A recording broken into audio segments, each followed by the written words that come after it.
Okay, welcome back everybody for the afternoon and the final session of our conference. And our speaker this afternoon, our first speaker is Jasia Reichardt, and she's asked me not to read her biography, so I won't, but it's on the papers for you. So she's going to speak about Schendel and concrete poetry, and just if you would sit a little bit further towards the front if you can, just so that you can see the drawings on the whiteboard. Okay. Yeah, sure.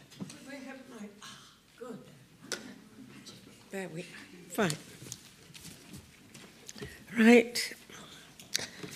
So, I shall talk first about concrete poetry, images made of letters, words, symbols, and then I will try to place Mira Schendel somewhere within this whole vast area. At the time, relevant to our subject, Mira looked like this.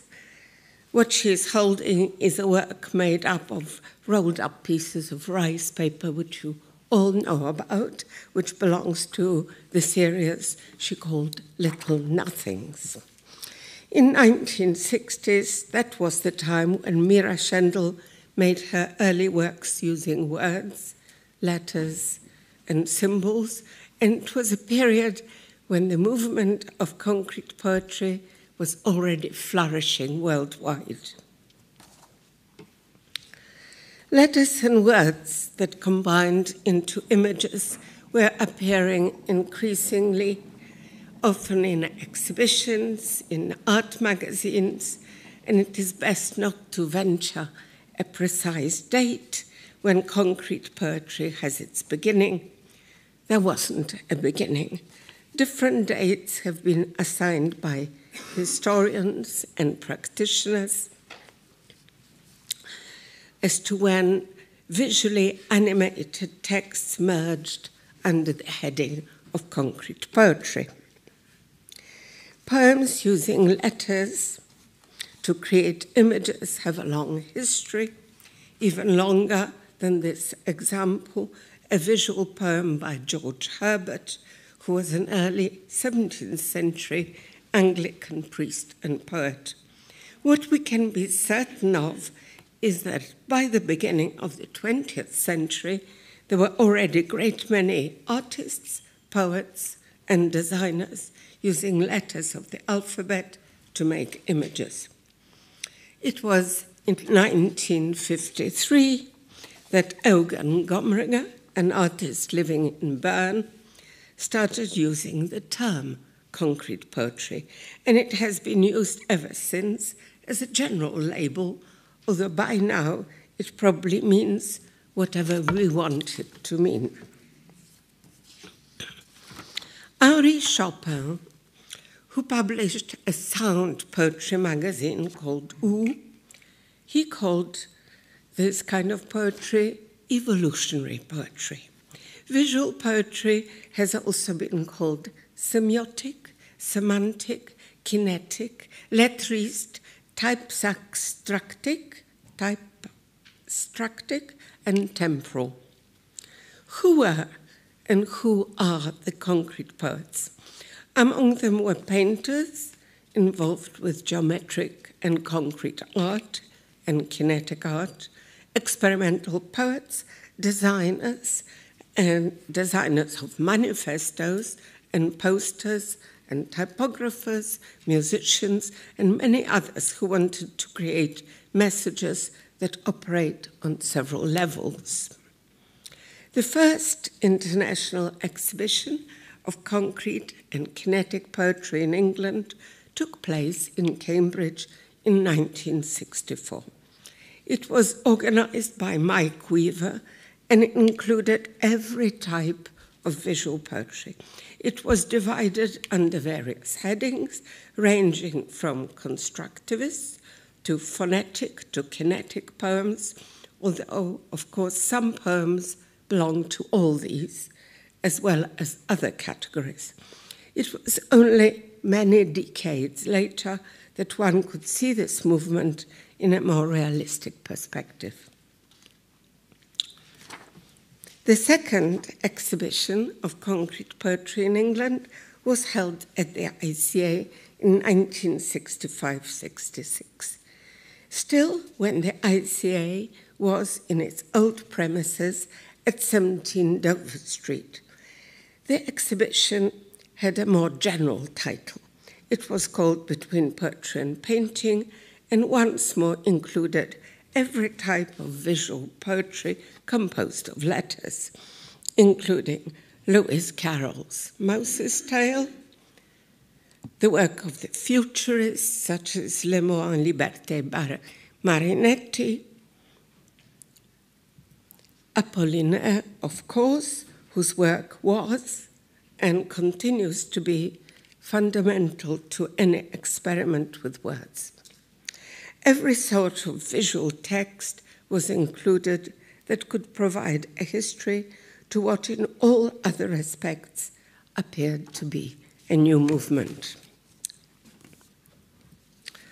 The words of Rimbaud rang in our ears. I invented the color of vowels, A, black, E, white, I, red, O, blue, U, green. I controlled the form and movement of each consonant and flatter myself with instinctive rhythm I might invent someday or other a poetic verb accessible to all the five senses. I reserved the right of translation.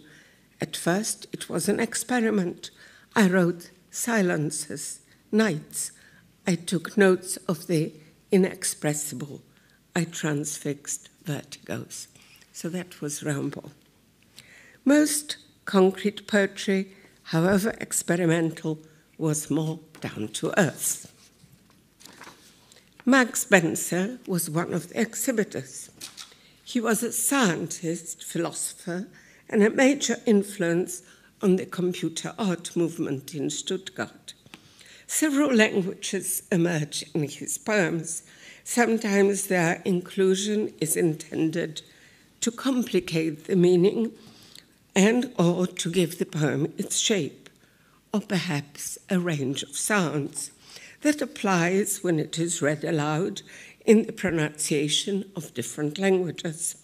Repetition with small, gradual changes is one of the keys of concrete poetry. You start with something, here, ir, to go in Spanish, and end with ri, past participle of to laugh in French. This poem about Rio was called Mountains Without Valleys, and I dare say that there is more to be discovered about it. In 1965, as Rio celebrated its 4th centenary, there were other poems about in the city, and by then Brazil was the center of concrete poetry in Latin America. This is one of the symbols for that 4th centenary, but Aloysio Magalhães, it assumed the form of graffiti that appeared throughout the city. This poem by Spencer was called Cartesian Concrete. Here we travel from one word to another until we arrive at, I think that something is. One more piece by Spencer, which he called statistical text. All the words in the text, which are repeated throughout, can be placed in different order and then can be included in any statement which needs to be completed. It is up to the reader to shuffle the words and to add something to complete the sentence. The last line reads, but it is still not. You could say that in this text, Spencer is involved more with a system of arranging words than with poetry. But concrete poetry didn't have to be poetic. It is possible that during her visit to London in 1966, Mira Schendel visited Between Poetry and Painting exhibition, but she certainly met Max Spencer later that year in Stuttgart.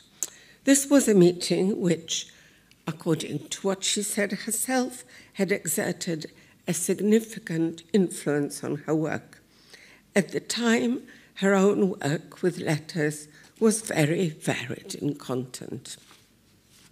She too came to use different languages in her compositions, as in these two images. She too placed words deliberately within the space of the page. It is also possible that her image, which includes the word red, refers to the Concrete Poetry magazine that was published by Hans-Jörg Meyer in Stuttgart at the time. At least 2 of the numbers were devoted to Max Spencer. However, Spencer put emphasis on structure, on a system, on code, and I don't somehow think that this underlying method was of great significance to Mira Schendel. But more of this later. So, concrete poetry was multilingual. It was also paradoxical. It ranged from works such as this collage poem with soft texture by Jiri Collage, which he called self-evident poem, which it certainly isn't, to Gomringer's single-word poem, a very minimal and very insistent and loud composition, considering the meaning of the word silencio. Concrete poetry movement was the first truly international art movement. This was due partly because words and symbols were its medium and paper was its main material. It was and is portable. There were many exceptions, of course, like this kinetic sculpture by Ken Cox. As the sculpture was set in rotation, the letters formed were amor voluptas pulchritudo, and of course in different combinations. The program was random because Cox wanted to avoid repetitions. 3-dimensional works are an exception, but most examples of concrete poetry can be sent, printed, reprinted in different sizes because the scale matters less than in any other art form, except perhaps in computer graphics. There are other similarities between concrete poetry and computer graphics. A program, for instance, according to which the words or letters progress as they do here. This is a poem for recitation by Ernst Jandl. Here the letters forming the square are affected by the underlying triangle, not only in their appearance, but also when the poem is recited in their pronunciation. Sometimes there's a concrete poem that has the artist's fingerprint, bears his or her handwriting, but more often than that, this draft or sketch is replaced by letraset or type.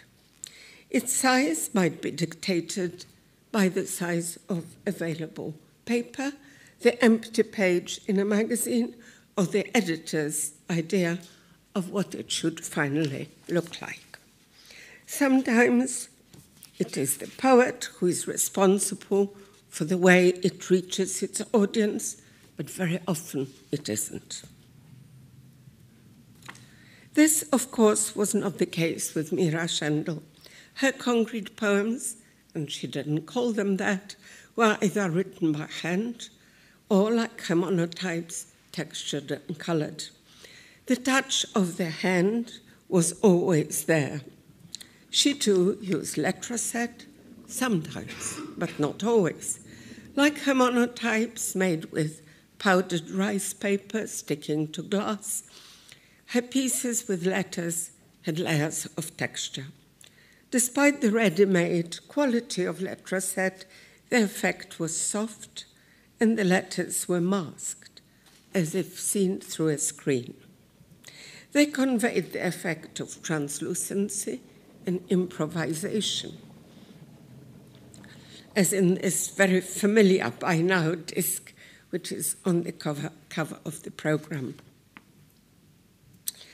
Sometimes the letters are very faint, as in this graphic object in the form of a spiral.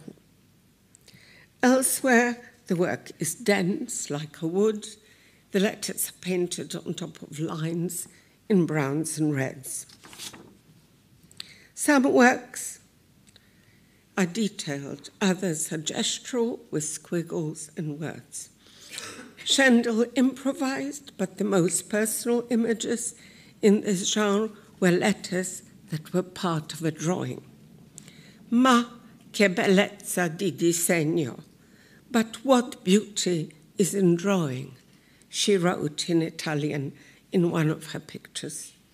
The phrase is itself a drawing to which the comment refers. Unfortunately, I haven't got an image of it. But we already know that her drawing and writing are one. She describes what she feels. Como me divertido, how it pleases me, she wrote in another picture. So how does Mira Schendel fit into the scheme of concrete poetry? I wonder if she does. At some point, I attempted to make a map of the sort of art that includes letters. You can call it concrete poetry, visual poetry, or something else. The sort of work doesn't really want to be captured or defined, especially by someone other than its authors. Like all art, it too resists classification, and especially the critic's desire for order. Even so, here is the map, and I'm going to ask Nick to do some filling in. And the map is in the shape of a triangle, and of course, it won't stay empty for too long. The placing of the poems within the triangle depends on the degree that they gravitate towards one of the three corners. What we start with is the acknowledgement that all the poems we are dealing with are visual. Here are some examples. Towards the top, we would place the visual poems that are closer to literature. They tell stories, provide an account of something that happens, and here is the first example. A poem by Stephen Temerson about time. It takes a minute to count a minute, and the time spent counting doesn't count. The second poem that belongs here is page number 148 from A Humament by Tom Phillips. It hints rather than tells us what happens.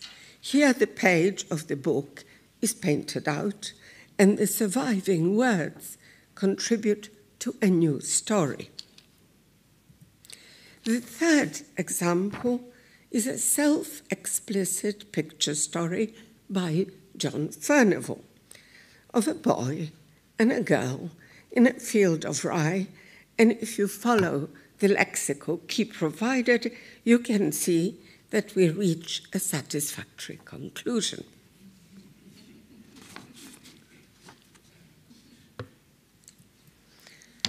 At the bottom of the triangle on the right, there are poems that gravitate towards sound. So here we have part of the Ursonata by Kurt Schwitters and a poem by Raoul Hausmann with a photograph of himself in full flow of recitation. Some poems, sorry? Yes, please, Hausmann is also on the right. And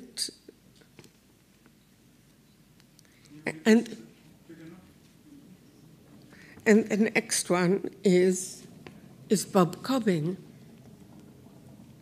So some of his poems were to be recited like a canon by a group of people. There could be, for instance, 6 people. So the first person reads 2 lines and continues till the end of the poem, and then every 2 lines, another person starts reading from the beginning.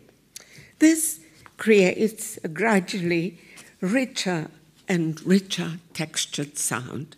Each reader in turn stops when they reach the end of the poem, or everyone could read the poem twice because this is a very short one. Where do you want Cobbing is sound. Yes, Bob Cobbing.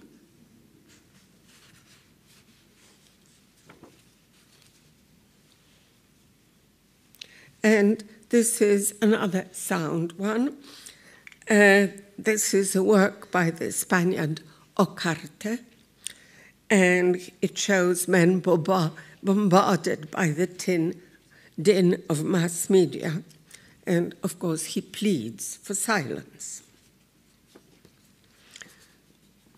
Now, bottom left of the triangle, we are close to art. And there we will have pictures made of words that depict something that could have been painted. So here is one of them. And here we have an image of nature. This is a 1920s poem by the Polish painter and poet Tytus Czyżewski.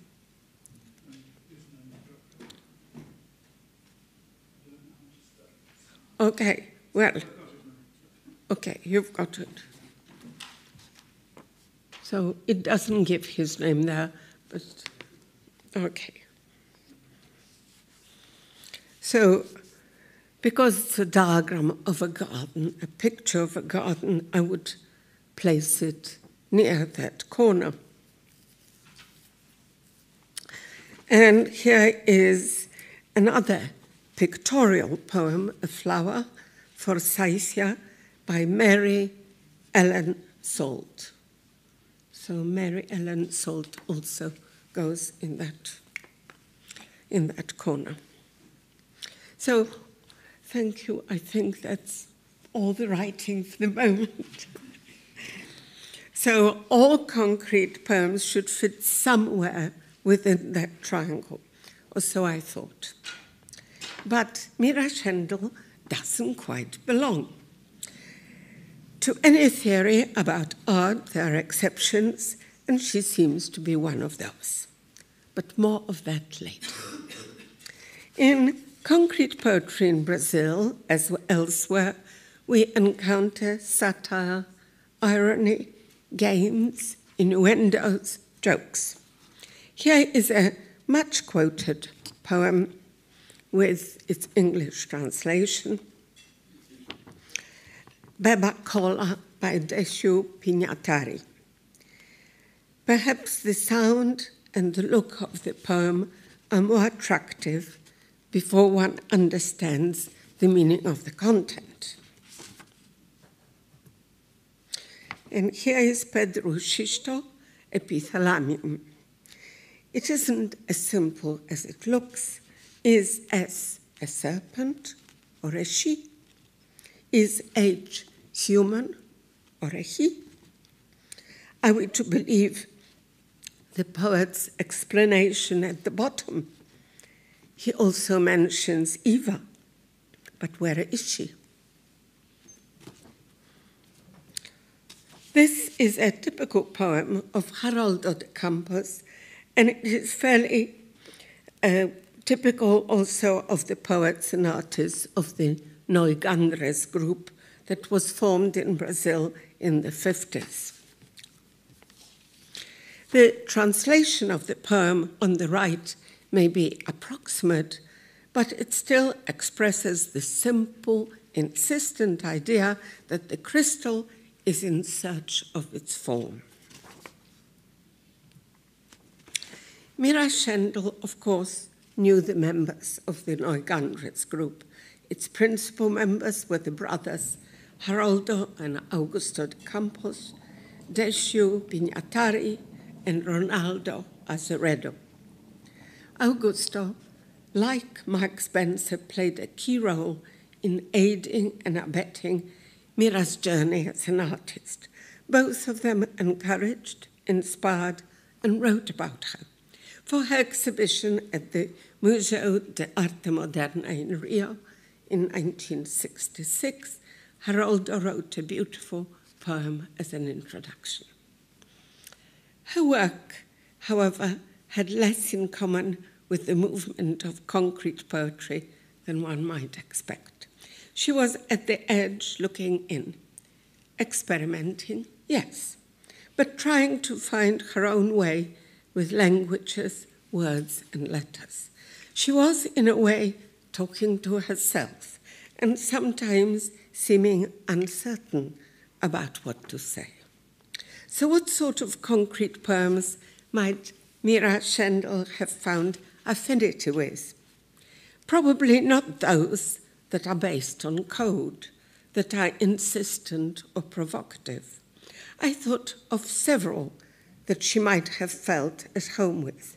Some of them are by Dom Sylvester Ueda, with whom she once shared an exhibition in 1968 at Signals in London. Ueda made this version of Basho's haiku from one of the many literary translations. The Basho haiku means essentially, old pond, frog jumps in, sound of water.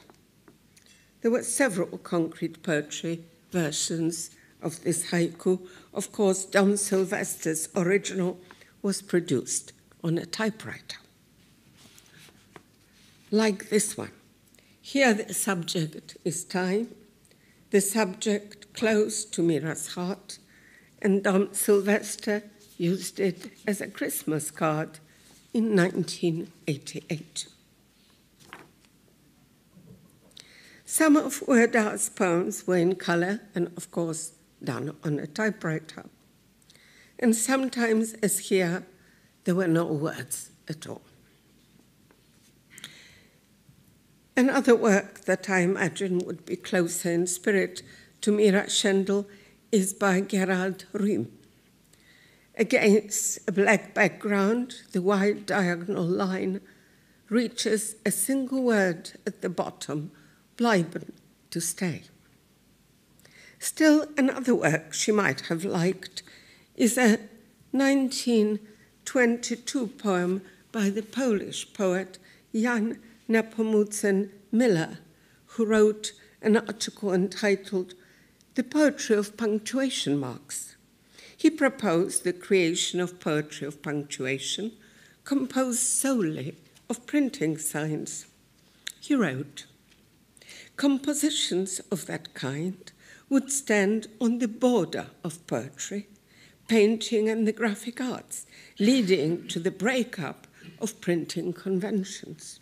He went on to describe it as the abstract art of the 21st century, when printing art will give way to some higher technique, a sort of autotype, reproducing handwritten manuscripts in thousands of copies. He was talking 90 years ago about what we live with now. And Mira Schendel might have liked the spirit of his words, and, of course, the punctuation. Mira distrusted the quest for the rational of some of the artists and poets, and the imprecision in her work was the result of her aim to catch time, to record the moment, and, as one critic remarked, to paint the inexpressible. She wrote, "My work constitutes an attempt to immortalize fleeting moments. I must seize the very instant in which the living experience seeps onto this symbol, which in this case is the letter. These characters simulate the time past, but do not seize the irretrievable living experience that characterizes time. Anyone can read and reread my scribbles on paper, but no one can read time." Well, she couldn't either. But she did what she could. She made beautiful and poetic marks on paper. So I finished with this, and now you're going to see a film, and I'm going to ask Geraldo, if you would, to translate some sentences from the Portuguese. So,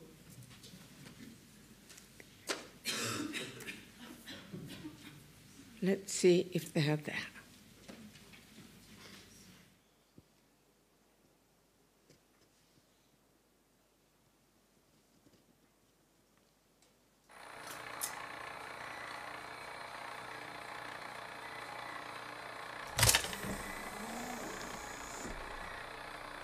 Bring the aid this way and concentrate.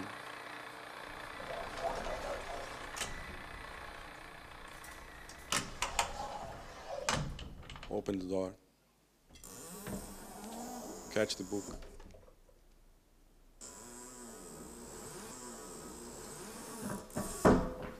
And sit down.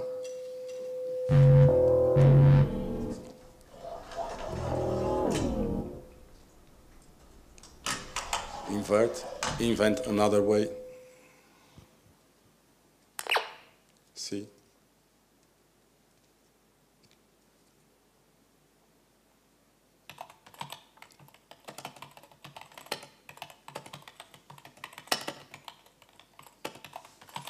Oh, Tekla is a difficult one. Touch the letters. Where are you?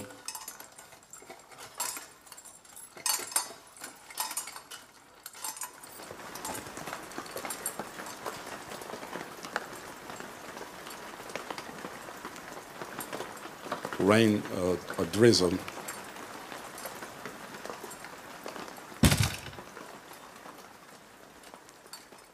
With a way of Mira, invert the order. Try.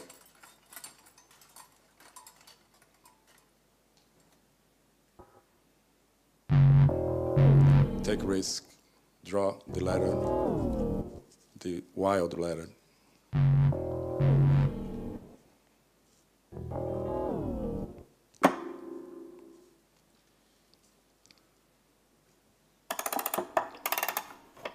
Scribble the ideas of the mind. Make everything transparent.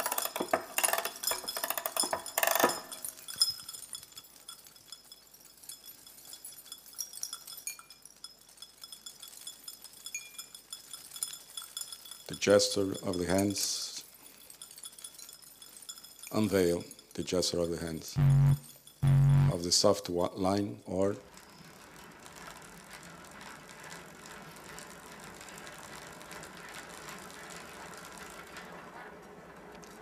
hard edge or the hard line that take risk and doesn't pierce.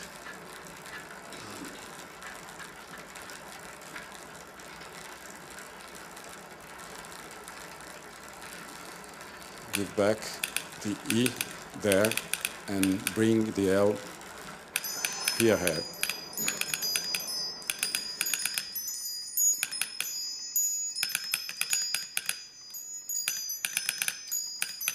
write Schendel without mistake.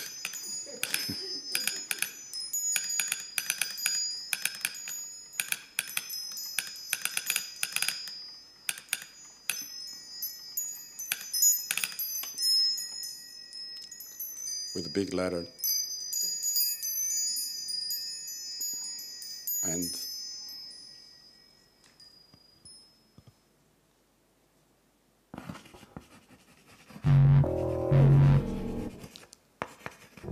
what separates is not hard.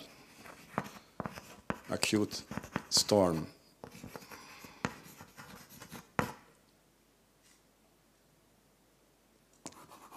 And final.